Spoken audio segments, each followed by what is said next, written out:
오늘 우리가 읽은 이 말씀은 우리가 너무나 잘 알고 있는 말씀입니다. 너무나 우리가 잘 알고 있어서 이 뒤에 어떤 내용이 이어지는지도 알고 있죠.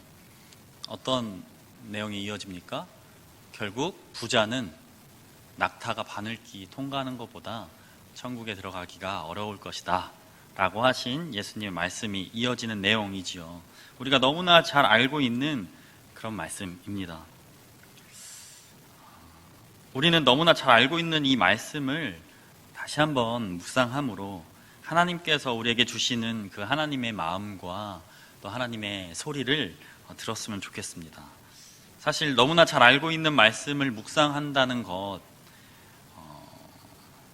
잘 모르는 말씀을 묵상하는 것보다 어찌 보면 더 어려운 일인 것 같습니다. 내가 그 말씀에 대한 해석을 이미 알고 있기 때문에, 내가 이 말씀에 대한 모든 것을 마치 알고 있는 것처럼 느껴지기 때문에 이미 내 머릿속에는 이 말씀에 대한 내용이 굳어져 있기 때문에, 정답을 알고 있기 때문에 그 생각을 내려놓고 우리가 읽지 않는 이상 새로움과 그리고 특별함, 또 무엇보다 정말 하나님께서 무엇을 말씀하시고자 하는지가 우리에게 다가오지 않는 경우가 많지요. 그렇기 때문에 오늘 말씀만큼은 내가 알고 있었던 그 생각들을 내려놓고 오로지 하나님께서 주신 이 말씀에만 집중하여서 묵상하였으면 좋겠습니다. 오늘 말씀을 한번 살펴볼까요? 오늘 말씀에는 한 부자 청년이 등장합니다. 이 부자 청년은 예수님을 만나러 왔습니다. 이 부자 청년의 목적은 한 가지였습니다. 뭐였냐면, 어떤 선한 일을 하여야 내가 영생을 얻을 수 있냐, 그거에 대한 답을 예수님에게 한번 알아봐야겠다라는 것이 이 청년의 목적이었죠. 지금으로 말하자면 이 청년은 어찌 보면 영적인 청년일 수도, 또 어찌 보면 엄청나게 철학적인 청년인 것 같기도 합니다. 그렇기 때문에 예수님을 찾아온 거겠죠. 뭔가 지금 내가 어떻게 하면 부자가 더 큰 부자가 될 수 있습니까? 내가 어떻게 하면 더 이렇게 보람된 삶을 살 수 있습니까?를 물어보러 온 것이 아니라, 내가 어떻게 하면 영생을 얻을 수 있습니까? 라는 질문을 가지고 나왔기 때문이지요. 지금 내가 당장 영생을 얻어서 내가 지금 당장 천국에 가겠다는 얘기도 아니고, 내가 앞으로 어떻게 살아야 결국 영생을 얻을 수 있겠습니까? 결국 내가 무엇을 지향하면서 살아야겠습니까? 라는 것을 물어본 거기 때문에 이 청년은 아마 엄청나게 철학적인 고민과 엄청나게 영적인 고민을 많이 한 청년으로 우리가 알 수 있습니다. 또 이 부자 청년은 삶에 대해서 많은 생각이 있었던 사람인 것 같습니다. 좋은 가정에서 아마 자랐을 것이고, 그리고 반듯하게 자라왔던 것으로 우리가 느껴집니다. 그때 당시 기준으로 보았을 때 아마 신앙도 좋았을 것이고, 다른 사람에게 칭찬도 엄청나게 많이 받았을 것으로 우리는 예상되지요. 하지만 이 부자 청년에게는 풀리지 않는 갈증이 있었습니다.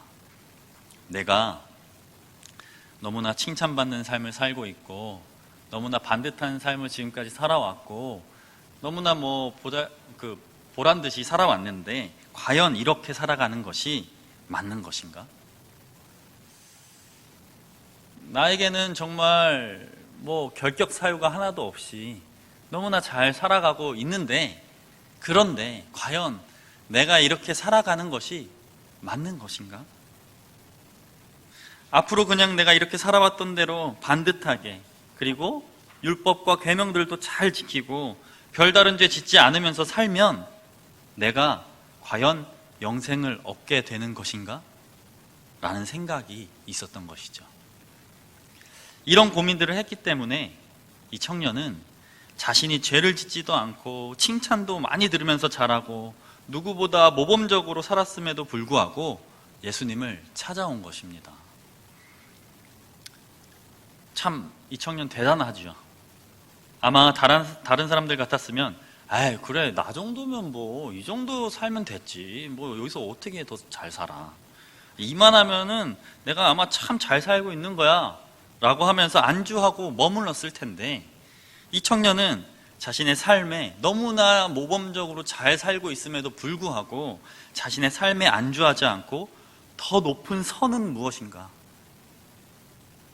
더 좋은 삶은 어떤 것인가 라는 갈망이 있었다는 것이죠.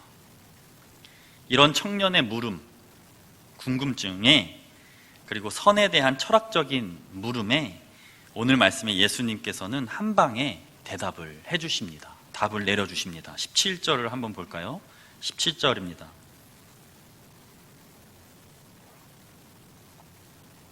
예수께서 이르시되 어찌하여 선한 이를 내게 묻느냐, 선한 이는 오직 한 분이시니라.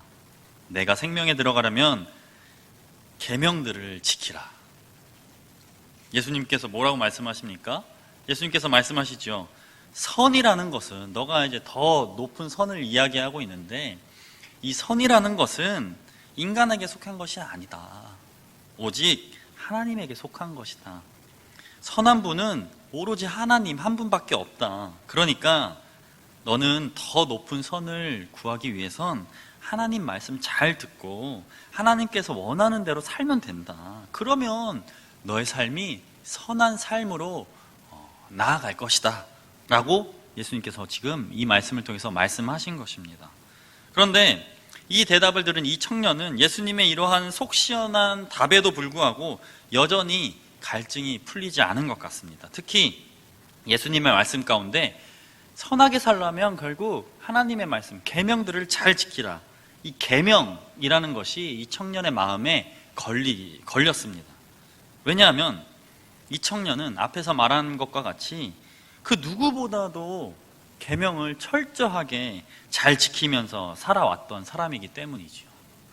누가 봐도 너무나 완벽한 삶을 살던 사람이었기 때문입니다. 그렇기 때문에 이 청년은, 아니, 지금 내가 궁금한 건 그 계명들 외에, 내가 이미 잘 지키고 있는 이 계명들 외에 또 어떤 것을 내가 해야, 어떤 삶을 살아야 내가 선을 지켜서 결국 내가 영생을 얻을 수 있습니까? 라는 질문을 한 건데, 왜냐하면 이미 나는 그 계명들, 하나님께서 알려주신 그 613가지의 계명들을 너무나 잘 지키고 살고 있으니까. 그런데 예수님께서는 그저 너무나 쉽게 계명 잘 지켜라 라고 대답하신 이 대답이 어찌 보면 청년에게는 내가 이미 답을 알고 있는 것을 그냥 알려준 것 같은 느낌이 든 거예요. 그거에 이미 내가 부합하는 삶을 살고 그거보다 더 높은 차원의 대답을 원했던 것인데, 예수님께서는 이미 자기 생각보다 앞서지 못한 대답들을 내놓고 계시니 이 청년은 실망을 했을 것이고, 그리고 무엇보다 답답했던 것으로 보입니다. 뭔가 새로운 것을 좀 제시해주고 내가 이때까지 알지 못했던 어떠한 방향을 알려주고, 자기가 그래서 그 가운데 무릎을 탁 치면서 큰 깨달음을 얻어서 내 삶이 막 드라마틱하게 변할 것이라고 기대를 했던 이 청년에게 예수님께서 해주신 계명을 잘 지켜라 라는 이 대답은 싱거운 대답밖에는 되지 않았던 것이죠. 그래서 이 청년이 다시 물어봅니다. 뭐라고 물어봅니까? 예수님, 그럼 그 계명들 어떤 계명 말씀하시는 겁니까? 왜 이런 걸 물어봤을까요? 자기는 다 지키고 있으니까 뭐 이런 거다 하면은 나 다 잘 지키고 있습니다. 이렇게, 그럼 저는 영생입니까? 이렇게 대답을 하려고 물어본 거겠죠. 예수님, 그럼 어떤 계명을 내가 지켜야 되겠습니까? 예수님께서는 청년의 그 예상에 조금도 빗나가지 않는 답을 다시 한번 내놓으십니다. 살인하지 말아라, 간음하지 말아라, 도둑질하지 말아라, 거짓 증언하지 말아라, 내 부모를 공경해라, 그리고 내 이웃을 내 자신과 같이 사랑해라 라는 것이었습니다. 이러한 뻔한 대답을 들은 청년은 답답한 듯이 대답하지요. 예수님, 이미 저는 다 지키고 있습니다. 뭐 다른 것 없습니까?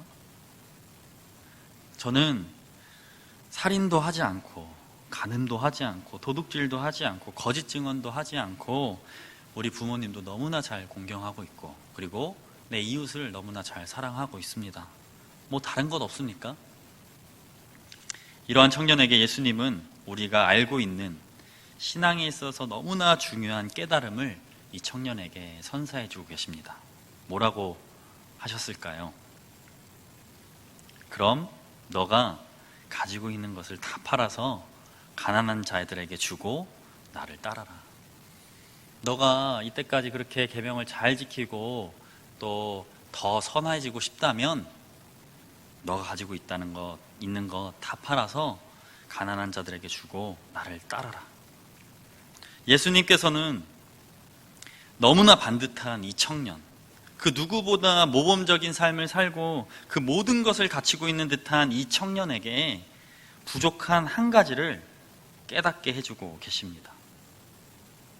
예수님께서 알려주신 이 청년의 부족함 무엇이었을까요?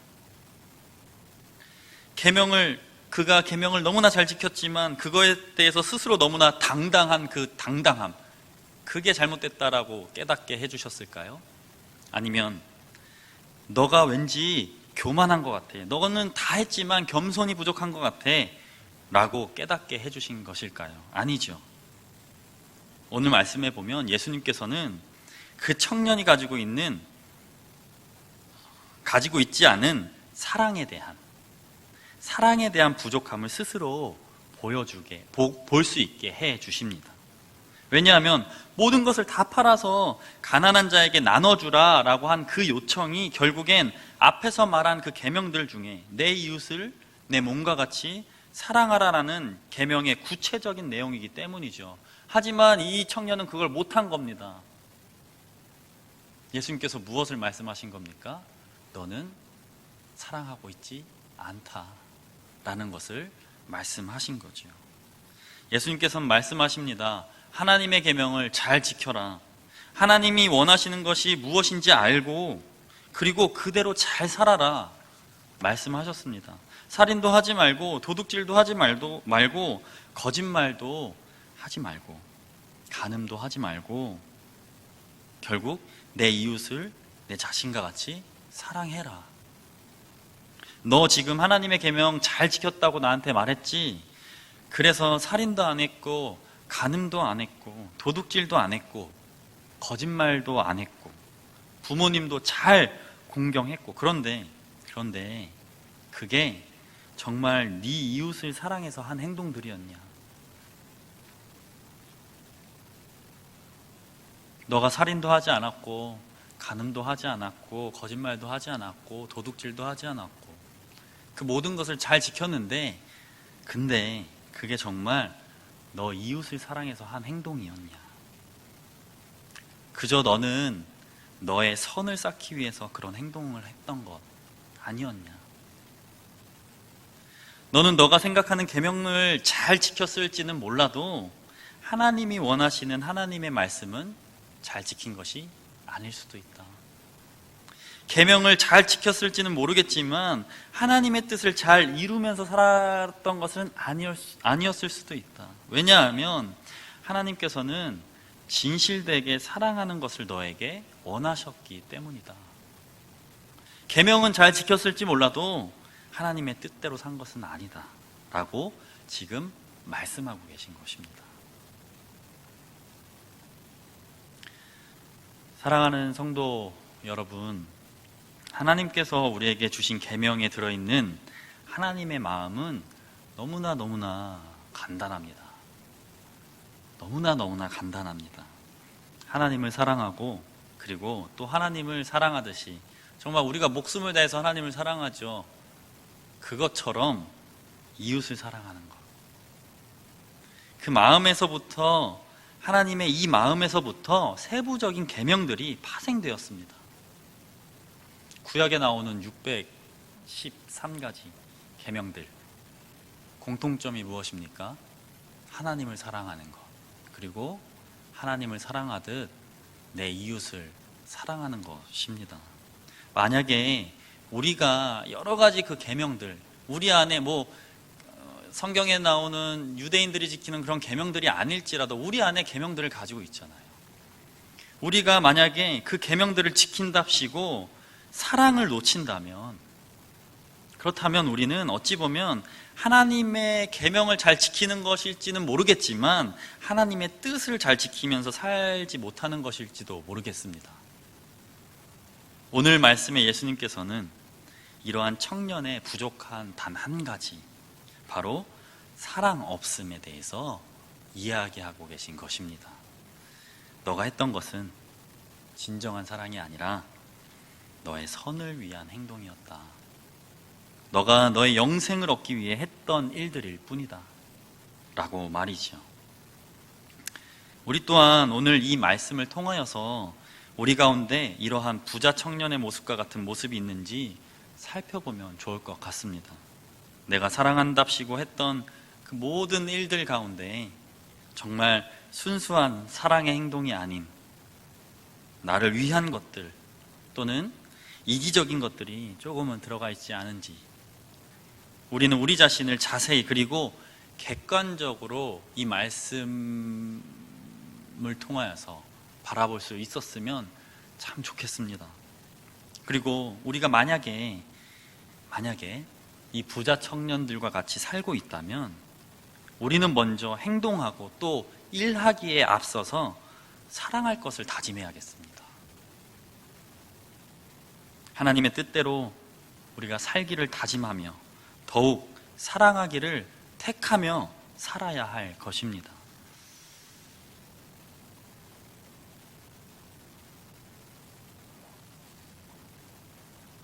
제가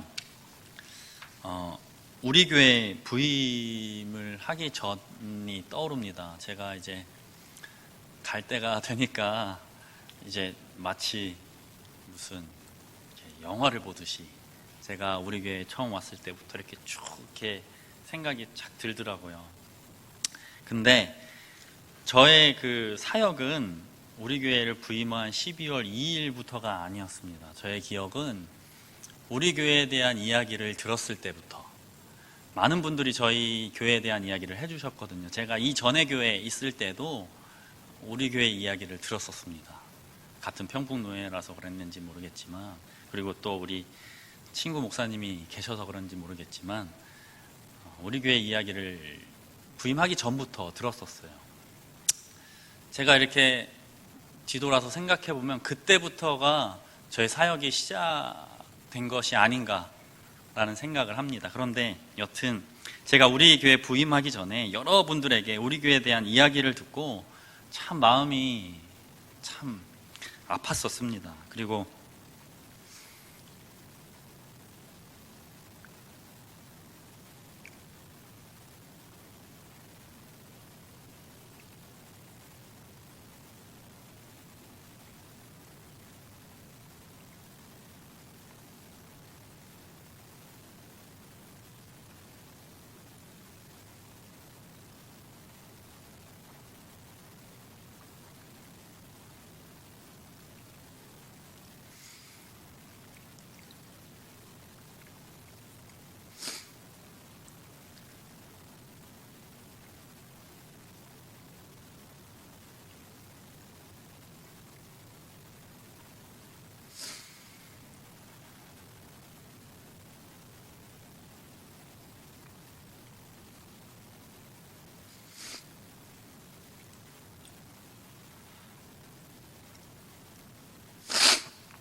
한 가지 결심을 하고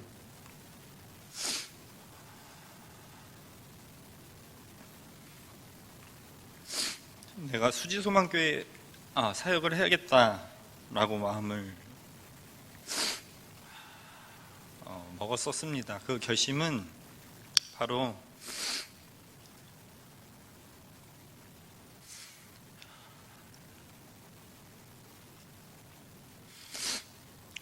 상처 입은 우리 성도님들을 최대한 어떤 상황이 나에게 펼쳐지더라도 최대한 내가 할 수 있는 한 사랑해야겠다. 그래서 우리 성도님들이 정말 그 상처들이 좀 치유됐으면 좋겠다라는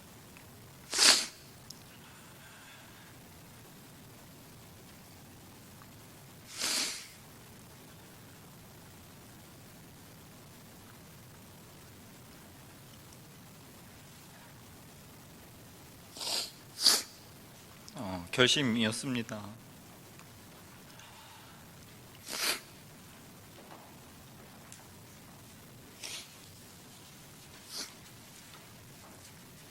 네, 죄송합니다. 그런데 제가 2년 동안 사역하면서 이 결심대로 참 잘 해보고자 노력을 많이 했지만 지금 와서 생각해보면 참 부족한 점들이 많았던 것 같다고 느껴집니다. 내가 이 상처받은 성도님들을 위해서 내가 사랑을 해줘야지라고 마음을 먹고 왔지만 오히려 사랑이 많은 성도님들이 저의 부족함을, 제가 막 덜렁거리고 이제 실수를 많이 하잖아요. 근데 저의 부족함을 사랑으로 많이 채워주시고 또 그 힘으로 저 또한 점점점 우리 성도님들을 저도 모르는 사이에 우리 청년들과 성도님들을 많이 사랑하게 된 것 같습니다. 제가 사랑하고자 왔지만 어찌 보면 제가 사랑을 경험하고 또 그것으로 인해서 서로 사랑하는 관계가 되고 그런 일들이 저에게는 많은 깨달음과 배움을 주었습니다. 특히 저는 우리 교회에서 사역을 하면서 어떠한 생각을 갖게 되었냐면 더욱 이 사랑의 범위를 내가 확장해야겠다 라는 깨달음을 얻었습니다. 마음으로 사랑하는 것에서 그것에서 확장해서 내 삶으로 사랑하게, 이 사랑을 확장시켜야겠다 라는 깨달음을 얻을 수 있었고, 또 믿는 사람들을 사랑하는 것에서 전혀 예수님을 알지 못하고 반대로 예수님을 욕하고 증오하는 사람들까지 사랑하는 그 사랑의 범위를 확장해야겠다라는 배움을 우리 교회에서 사역을 하면서 얻게 되었습니다. 오늘 말씀에 예수님께서도 마찬가지였습니다. 오늘 말씀에 이 청년에게 이러한 사랑을 해라, 결국에 하나님께서 원하는 것은 사랑이다 라는 깨달음을 주신 뒤에 그 사랑을 확장해 볼 것을 지금 이 청년에게 제시하고 계신 것이죠. 그 사랑을 마음적인 측면에서 행동적인 측면으로 한번 확장해 보지 않겠냐. 너가 가지고 있는 그 마음적인 사랑, 그 사랑에서 너의 삶적인 측면으로 그 사랑의 범위를 확장해 보지 않겠냐라고 촉구하고 계십니다. 너가 정말 사랑이 하나님의 뜻인 것을 알게 되었다면 그럼 이제는 너가 사랑하는 것을 한번 표현해봐라, 삶으로 한번 녹여봐라 라고 말씀하고 계신 것이죠. 너가 가지고 있는 것을 다 팔아서 가난한 사람에게 나눠줘라. 예수님께서 하신 이 요청은 그저 사랑의 마음만 가지고 또 사랑하고 있다고 말하는 우리에게는 정말이지 뜨끔하게 하는 말씀이 아닐 수가 없습니다. 우리가 가지고 있는 보이지 않는 그 그 사랑의 범위를 이제는 보이는 것으로 만들어라 라는 요청이기 때문입니다. 단순히 재산을 다 팔아서 어려운 사람에게 나눠줘라라는 차원의 이야기가 아닙니다. 내가 가지고 있는 사랑, 만약에 내가 사랑이 없으면 먼저는 내 안에 사랑을 심고, 그리고 남에게 보이지 않는 이 사랑을 내 삶으로 드러내는 것, 이것을 말하고 있는 것입니다. 이 요청에 부자 청년은 근심하며 돌아갔습니다. 결국 이 청년은 예수님에게로부터 등을 돌렸죠. 그리고 돌아갔습니다. 그리고 자기가 이웃보다 재물을 사랑하고 있음을 그 돌아가면서 근심하고 있는 가운데 깨달았습니다. 깨달았을 것입니다. 성경에는 나오지 않지만 저는 그렇게 믿습니다. 왜냐하면 우리들의 모습이 이 청년과 같기 때문입니다. 우리가 당장에는 예수님의 뜻에서 돌아설 때가 너무 많지만 지나서 보면 내가 그때 이것에 대해서 잘못했구나라는 것을 깨닫는 우리 아닙니까? 아마 부자 청년도 그랬을 것입니다. 그리고는 아마 예수님을 만나기 전과는 전혀 다른 삶을 살아갔을 것입니다. 저는 그렇게 믿습니다. 사랑하는 것 이처럼 쉽지 않습니다. 우리가 자신할 수도 없는 일입니다. 그저 사랑한다는 것은 빚진 자의 마음으로 계속해서 갚아 나갈 뿐이겠지요. 저 또한 이 말씀을 통해서 그리고 우리 성도님들을 통해서 배우고 깨달은 그 사랑을 통하여서 제 삶 가운데 사랑을 어떻게 하면 확장할 수 있을지, 그리고 더 이상 말로가 아니라 더 이상 마음만으로가 아니라 어떻게 하면 내 삶에 그 사랑을 녹여낼 수 있을지 고민하고 또 더욱 노력해 보고자 합니다. 저는 내가 어떠한 목표를 이루지 못하고 그리고 어떠한 지위에 이르지 못하고 오르지 못하고 또 어떠한 성과를 내가 내지 못하는 것이 실패한 인생이 아니라, 어떤 성과를 내지 못하고 어떠한 높이에 오르지 못하고 어떠한 타이틀을 따지 못하고 어떠한 자리에서 내려오는 것이 실패한 인생이 아니라 오히려 정말 힘껏 사랑하지 못하는 것, 그것이 바로 실패라는 것을 이 말씀을 통해서 깨닫게 되었습니다. 정말 너무나 사랑하는 우리 수지소망교회 성도 여러분, 오늘 예수님께서 우리에게 해주신 이 말씀이 우리의 삶에 깊이 새겨지길 진심으로 소원합니다. 먼저는 저의 삶에 깊이 새어지길 소원합니다. 그리고 나아가서는 우리들 한 사람 한 사람에게 이 하나님의 마음이 깊이 새겨지길 소원합니다.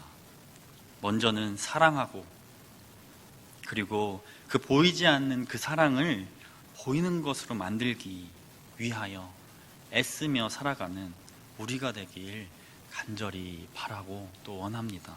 그리하여서 하나님께서 우리에게 주신 그 계명, 그 하나님의 마음을 알아서 하나님의 뜻대로 사랑하면서 살아가는 그 계명을 지키며 살아가는 저와 여러분이 되길 주님의 이름으로 축복합니다.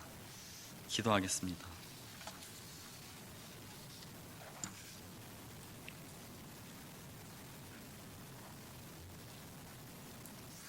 주님, 오늘도 우리에게 말씀하여 주시니 참으로 감사드립니다. 주님께서는 우리로 하여금 항상 사랑하며 살기를 요청하고 계시지만 그것조차 너무나 힘듦을 느낍니다. 하나님을 사랑하고 이웃을 사랑하는 일이 말로는 너무나 쉬운 일 같지만 막상 그 사랑을 실천하며 사는 것은 너무나 어려운 일임을 고백합니다. 때로는 내 자신을 부인하기도 해야 하고, 때로는 내 자존심을 무너뜨리기도 해야 하고, 때로는 물질적인, 시간적인 손해도 보아야 하기 때문에 우리 가운데 그 사랑을 실천하며 살기란 너무나 힘이 듭니다. 이러한 우리들의 모습을 불쌍히 여겨 주시옵소서. 오직 선한 분은 하나님 한 분임을 우리에게 알려주시고, 우리의 선함으로 사랑하려고 하지 않고 오직 주님의 선함의 빚짐으로 사랑하게 하옵소서. 그리하여서 우리가 사랑함으로 선해지는 것이 아니라 그저 사랑받은 자의 모습으로 그 사랑을 갚아나가게 하시고, 그 사랑을 갚아나가는 동안 우리가 속해 있는 그 모든 것이 하나님의 선함으로 변화될 수 있도록 주여 인도하여 주시옵소서.